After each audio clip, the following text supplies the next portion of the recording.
রোমাঞ্চকর ভ্রমণের স্বাদ নিতে যারা পছন্দ করেন তাদের জন্য সেরা স্থান হতে পারে ভারতের বেশ কয়েকটি ভুতুড়ে শহর। সেখানকার পরিবেশ এতটাই থমথমে যে দিনের বেলাতেও সেসব স্থানের আশপাশে ভিড়তে ভয় পান মানুষ। তবে আপনার যদি সাহস থাকে তাহলে ভারত গিয়ে ঘুরে আসতে পারেন সেখানকার বেশ কয়েকটি ভুতুড়ে শহরে। পরিত্যক্ত বা আধা পরিত্যক্ত এসব শহর একসময় প্রাণবন্ত ও জনবহুল থাকলেও এখন নির্জন।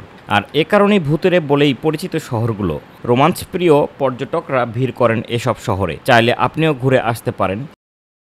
Kuldhara Rajasthan.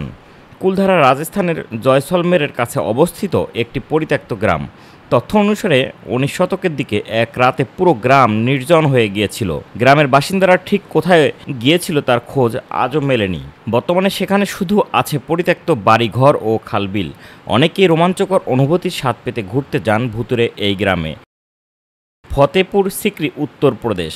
UNESCO world heritage সাইটটি 16 শতকে মুঘল সাম্রাজ্যের রাজধানী ছিল। পানির অভাবের কারণে নির্মাণের কিছুক্ষণ পরেই পরিত্যক্ত হয় শহরটি। বর্তমানে নির্জন শহরটি বুলন্দ দরওয়াজা ও জামা মসজিদ সহ আশ্চর্য স্থাপত্যের বিষয় নিয়ে দাঁড়িয়ে আছে। আর সেসবের টানেই ছুটে যান পর্যটকরা।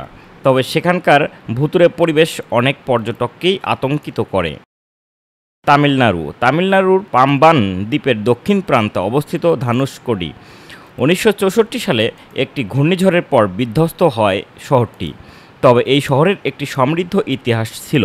আর এখন কালের সাক্ষী শুধু জরাজীর্ণ ভবন ও একটি রেলওয়ে স্টেশন সহ শহরের অবশিষ্টাংশ। এগুলোই এখন ধানুষকোডির ভুতুরে স্মারক হিসেবে দাঁড়িয়ে আছে। পরিত্যক্ত স্থান হওয়ায় অনেকেই সেখানে যেতে ভয় পায়।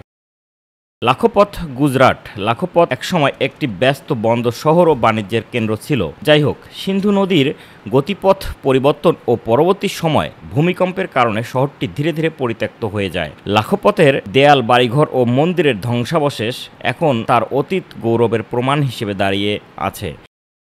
রস দ্বীপ, আন্দামান ও নিকোবর দ্বীপপুঞ্জ। আন্দামান ও নিকোবর দ্বীপপুঞ্জের পোর্ট ব্লেয়ারের কাছে অবস্থিত রস দ্বীপটি একসময় ঔপনিবেশিক সময়ে ব্রিটিশদের প্রশাসনিক সদর দপ্তর ছিল। 1945 থেকে 46 সালের মধ্যে কোনো এক সময় পরিত্যক্ত হয় স্থানটি। বর্তমানে পর্যটকরা ব্রিটিশ স্থাপত্যের অবশিষ্টাংশ ও গাছপালা আবৃত ধ্বংসাবশেষ খোঁজে যান সেখানে। Timeline desk, Dhaka.